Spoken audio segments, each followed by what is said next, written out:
धीरे बोलो कोई सुन ना ले। ये बात हम सबके कानों में पड़ी होगी और हमारे मुंह से भी निकली होगी, लेकिन सोचने की बात यह है कि ये वाक्य कब कब हमारे मुंह से निकलता है और कब कब हमारे कानों में पड़ता है, क्योंकि ऐसे कम ही गुप्त राज होते हैं जो हम दूसरों के कानों में पड़ने नहीं देना चाहते। अक्सर परिवार में अशांति का कारण हम स्वयं ही होते हैं। हम इस बात को देख पाए या भले ना देख पाए, पर यह असल सत्य है, क्योंकि जाने अनजाने मूर्खतावश हम खुद ही अपनी वो बातें दूसरों को बता देते हैं जो हमें कभी नहीं बतानी चाहिए, और वही बातें जो जाने अनजाने में हमने किसी दूसरे के सामने बता दी थी, वही हमारे दुख का कारण बन जाता है, वही हमारे झगड़े का कारण बन जाता है। और फिर बाद में हमें पछतावा होता है कि मुझे ये बात किसी को बतानी नहीं चाहिए थी, मेरी ही गलती हुई कि मैंने जाने अनजाने में ये बात सभी को बता दी। इसीलिए आज की ये जो बौद्ध कहानी मैं आपको सुनाने वाला हूं, उसे सुनने के बाद आपको 7 ऐसी बातें पता चलेगी जो आपको कभी किसी को नहीं बतानी। ये जो 7 बातें हैं जो आपको किसी को नहीं बतानी, क्यों नहीं बतानी, इसके पीछे का तर्क भी मैं आपको दूंगा। और इन 7 बातों के अलावा अगर आपको लगता है कि कोई बात ऐसी है जो मुझसे छूट गई या मैं नहीं बता पाया, तो कमेंट सेक्शन में जरूर बताना। इससे पहले कि आप इस बौद्ध कहानी में खो जाए, इस चैनल को सब्सक्राइब जरूर कर लें। तो चलिए कहानी शुरू करते हैं। एक समय की बात है, एक नगर में रामू नाम का एक युवक रहता था। वो युवक बहुत गरीब था, कुछ पैसा नहीं था उसके पास। 2 वक्त की दाल रोटी भी बड़ी मुश्किल से उसको नसीब होती थी। किसी काम की तलाश में दिन रात खोज करने पर भी उसे कोई काम नहीं मिल रहा था। फिर एक दिन उसने अपनी पत्नी के सामने अपनी सारी समस्या बता दी। उसने अपनी पत्नी को कहा कि मैं जिस जगह भी काम मांगने के लिए जाता हूं, तो हर कोई मुझे यह कहकर काम नहीं देता कि हमारे यहां काम की जरूरत नहीं है। मैं काम की तलाश कर करके थक चुका हूं। मुझे समझ नहीं आता कि मैं तुम लोगों का पेट कैसे भरूंगा, अपने बच्चों को कैसे पालूंगा, और ये चिंता मुझे दिन रात खाए जा रही है। यह सुनकर उसकी पत्नी ने कुछ सोचकर कहा कि तुम एक आदमी के पास सिर्फ एक बार ही काम मांगने के लिए जाते हो, और जब वो काम नहीं देता तो तुम दोबारा उसके पास जाते तक नहीं हो। अगर तुम्हें उनसे काम लेना है तो तुम्हें हमदर्दी जतानी होगी, तुम्हें उनसे हमदर्दी हासिल करनी होगी, अपनी गरीबी दिखानी होगी, ताकि वो लोग तुम्हारी मजबूरी समझकर तुम्हें काम पर रख ले। इसलिए शर्म मत करो, उन्हें अपनी मजबूरी बताओ, अपनी गरीबी बताओ, और इसी उपाय से तुम काम पा सकते हो। ये बात रामू की मस्तिष्क में बैठ गई, और अगले दिन काम मांगने के लिए वो उसी सेठ के पास जा पहुंचा जहां पर वो पिछले दिन काम मांगने के लिए गया था। लेकिन इस बार उसने हाथ जोड़कर उस सेठ से प्रार्थना की, उससे विनती की कि वो बहुत गरीब है और उसे काम की बहुत आवश्यकता है। वो जो कुछ भी उसे देंगे वो उसमें संतुष्ट हो जाएगा, पर कृपया करके मुझे अपने यहां काम पर रख ले। उसकी ये हालत देखकर उस सेठ ने उसे अपने यहां काम पर रख लिया। वो रोज वहां पर काम पर जाने लगा। अंदर ही अंदर वो खुश तो था कि उसे काम तो मिला, लेकिन उसे वेतन दूसरे लोगों से कम मिलता था। वही काम जो दूसरे लोग कर रहे थे, उन्हें ज्यादा वेतन मिल रहा था और इसे कम वेतन मिल रहा था। जब इस बारे में उसने अपने सेठ से कहा, तो सेठ ने कहा कि देखो भाई, तुम्हें काम की जरूरत थी, मैंने तुम्हें काम दिया, मेरा धन्यवाद करने की बजाय तुम मुझसे शिकायत कर रहे हो। यह कैसी बलवंत साहत है। यह सुनकर रामू वहीं पर चुप हो गया। बात कहीं ना कहीं सत्य थी, सच थी। सेठ ने तो उसे उसकी मजबूरी के हिसाब से ही काम दिया था, और इसीलिए वो उसे अपने अनुसार ही वेतन देता था। लेकिन धीरे धीरे उसने ये बात अपने सगे संबंधियों और अपने दोस्तों को भी बताना शुरू कर दी कि उसका सेठ कैसा आदमी है और उसे कितना वेतन देता है। समय बीतता रहा और रामू पूरी लगन के साथ अपना काम करता रहा, लेकिन अब परिस्थितियां बदलने लगी थीं। सेठ अब रामू से दूसरे लोगों से ज्यादा काम लेता था और उनसे कम वेतन उसे देता था। ये बात रामू के मन को बहुत खलती थी। वो दूसरों से ज्यादा मेहनत कर रहा है और उनसे कम वेतन पा रहा है। इससे उसके आत्मसम्मान को बहुत गहरी चोट पहुंची। अब धीरे धीरे उसका मन अपने काम से हटने लगा। उसका मन काम में लगता ही नहीं था। जाहिर सी बात है कि ऐसी जगह किसका मन लगेगा जहां आदमी को अपने आत्मसम्मान के साथ समझौता करना पड़े। इसीलिए जल्द ही उसने अपना काम छोड़ दिया और वो घर पर आकर खाली बैठ गया। अब उसके पास घर का खर्चा चलाने के लिए भी पैसे नहीं बचे थे। इसीलिए उसने अपने सगे संबंधियों और अपने दोस्तों से सहायता मांगने शुरू की। लेकिन उसके दोस्त उसके सामने तो उसे दया का पात्र समझते थे, उसे दिलासा देते थे, लेकिन पीछे से उसका मजाक उड़ाते थे। वो कहते कि कितना बेवकूफ है, सेठ ने इतना काम लिया और बेचारे को पैसे भी नहीं दिए। अरे हम इसको पैसे दे दे तो ये कल हमारा भी पैसा नहीं वापस कर पाएगा, इसकी ऐसी हालत है, काम तो इसके पास कुछ है नहीं, पैसा कहां से लाकर देगा। और इसी वजह से रामू की हालत दिन पे दिन खराब होती जा रही थी। अब वो दिन रात तनाव में रहने लगा था। वही दोस्त, वही सगी संबंधी जो उसके अपने होने का दिखावा करते थे, वो उसे दया का पात्र समझ रहे थे। उन्हें उसके ऊपर तरस आ रहा था। सब लोग आकर उसे ज्ञान तो बहुत देते थे, लेकिन कोई सहायता नहीं करता था।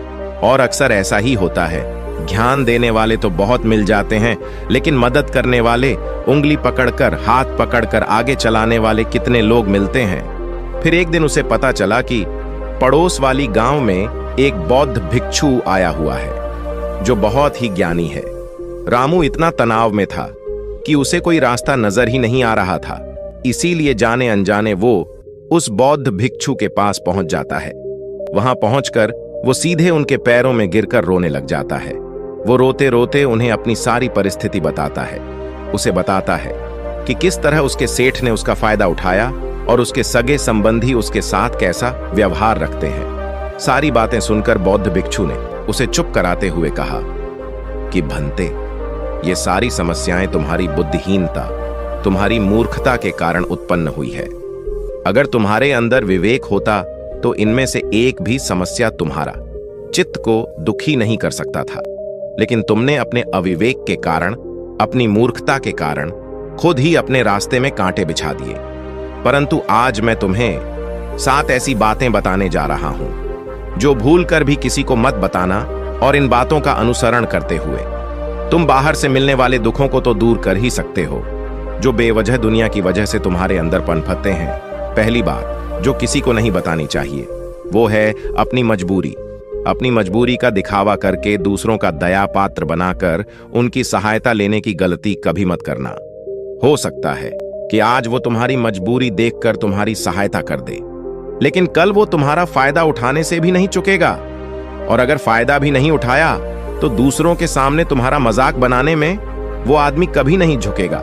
इसीलिए कभी भी अपनी मजबूरी का दिखावा मत करो।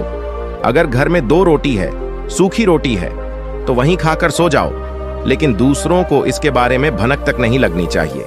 जरा आप खुद सोचो, मजबूरी बताने का क्या प्रयोजन होता है एक इंसान का? या तो वो दूसरों से सहानुभूति हासिल करना चाहता है या उनसे कोई आर्थिक मदद चाहता है। लेकिन अगर दोनों ही परिस्थितियां आप देखें तो दूसरा आदमी आपका फायदा उठाने से नहीं चुकेगा, और अगर वो फायदा नहीं भी उठाएगा तो अपनी नजर में तो वो आपको मूर्ख ही समझेगा, बेवकूफ समझेगा, और दूसरों के सामने आपका मजाक तो जरूर बनाएगा। इसीलिए अपनी मजबूरी के बारे में कभी किसी को मत बताना। दूसरी बात जो किसी को भी नहीं बतानी चाहिए वो है अपनी अतीत की गलतियां और भविष्य की रणनीतियां। जरा सोचो कि अगर हम अपने अतीत की गलतियां किसी दूसरे को बताते हैं तो उसका क्या प्रभाव होगा? वो गलतियां ठीक तो नहीं की जा सकती, जाहिर है, तो उन्हें बताने का क्या प्रयोजन रह जाता है? आप अपने अंधेरे पक्ष को खुद दुनिया के सामने बता रहे हो, खुद अपनी गलतियां दूसरों के सामने बता रहे हो। इससे उस आदमी की नजर में आपका एक चरित्र घटित हो जाएगा और वो भविष्य में हमेशा आपको उसी नजरिए से देखेगा। इसीलिए किसी भी आदमी की नजर में अपना चरित्र गठित मत होने दो। और जरा सोचो कि आप व्यर्थ में ही अपने भविष्य की रणनीतियां दूसरों के सामने बता रहे हो। जो लोग आपके काम का हिस्सा ही नहीं है, उनके सामने अपने भविष्य की रणनीतियां, अपनी डींगे हाँकने का क्या फायदा? वो लोग आपकी सहायता तो नहीं करेंगे, लेकिन आपकी भविष्य की रणनीतियों में बाधा जरूर बन सकते हैं। आप खुद अपनी विवेक का इस्तेमाल करिए और सोचिए कि आपके साथ भी ऐसा हुआ है कि आपने अपनी भविष्य की रणनीति किसी को बताई हो और वो कामयाब ही ना हुई हो। जरूर हुआ होगा, जरा गौर से सोचिए। तीसरी बात जो किसी को नहीं बतानी चाहिए वो है अपने घर की बातें, जो भी हमारे घर के अंदर आपस में बातचीत होती है, हमारे माँ बाप के साथ, हमारी पत्नी के साथ, हमारे बच्चों के साथ, वो बातें परिवार तक ही सीमित रहनी चाहिए। अगर आप इन बातों का दूसरों के सामने ढिंढोरा पीटते हो तो दूसरों को आपके घर में घुसने का एक मौका मिल जाता है और वो इसका फायदा उठाने से कभी नहीं चूकेंगे। वो आपके परिवार के सदस्यों को आपसे दूर लेकर जाने की कोशिश करेंगे। अक्सर ऐसा होता है, हम समाज में देखते हैं कि हम अपने घर के झगड़ों को कम करने के लिए उन झगड़ों को अपने पड़ोसियों और दूसरे सगे संबंधियों को देते हैं, लेकिन इससे आपको सहायता कभी नहीं मिली होगी, बल्कि आपके घर की लड़ाई झगड़े और ज्यादा बढ़ गए होंगे। और वो जाहिर है, वो बढ़ेंगे अगर आप अपने माँ बाप की बात दूसरों को बताएंगे तो आपकी माँ बाप को बुरा लगेगा। यही कि हमारा बेटा हमसे बताए बगैर दूसरों को ये बातें बता रहा है, इसीलिए अपने घर की बातें और अपने घर की लड़ाई झगड़े किसी के सामने मत बताना। अगली बात जो मैं आपको बताने जा रहा हूं, जो किसी को नहीं बताने चाहिए, वो सुनने पर बहुत अजीब लग सकती है, लेकिन उसका सत्य भी मैं आपको एक तर्क के माध्यम से दूंगा। मैं कहता हूं कि अपनी आमदनी किसी को मत बताना। अब अपनी आमदनी ना बताने के पीछे क्या प्रयोजन हो सकता है? जरा सोचिए कि आप अपनी आमदनी अपने दोस्तों को बता देते हैं, तो जब आपके दोस्तों को जरूरत पड़ेगी तो वो सिर्फ आपको ही याद करेंगे, क्योंकि उनको पता है कि अगर आपकी आमदनी ज्यादा अच्छी है तो आप ही उनकी मदद कर सकते हैं, और इसीलिए ज्यादा लोग आपसे सहायता मांगेंगे। और जब आप उनकी सहायता नहीं करेंगे तो वो सोचेंगे कि इस आदमी के पास पैसे हैं, मेरी सहायता कर सकते हैं, लेकिन ये सहायता कर नहीं रहा है, और इसीलिए आपकी आमदनी आप दोनों दोस्तों के बीच एक झगड़े का कारण हो सकती है। कम आमदनी होगी तो लोग मजाक उड़ाएंगे, और ज्यादा होगी तो सहायता मांगेंगे, तो अपनी आमदनी बताने का कोई प्रयोजन नहीं है। अगली बात जो मैं आपको बताने वाला हूं, उसे अपनी घाट बांध लेना और किसी को ये बात मत बताना।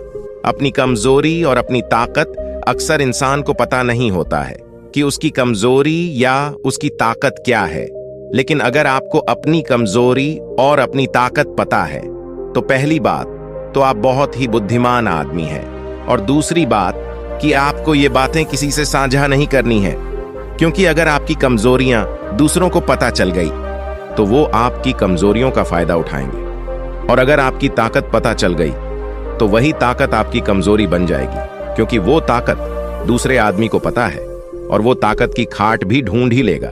अपनी कमजोरी और अपनी ताकत अपनी पत्नी या अपने पति को भी नहीं बतानी चाहिए, क्योंकि इसके बाद आपको घर में उनसे हमेशा दब के रहना पड़ेगा। अगली बात जो किसी को नहीं बताने चाहिए वो है अपने मित्र और अपने शत्रु। आप अपने मित्रों के बारे में अगर दूसरे लोगों को बताएंगे तो वो आपके मित्रों के साथ अपनी घनिष्ठता बनाकर आपको धोखा दिलवा सकते हैं, आपके गहरे मित्रों को आपसे दूर करने का प्रयास कर सकते हैं।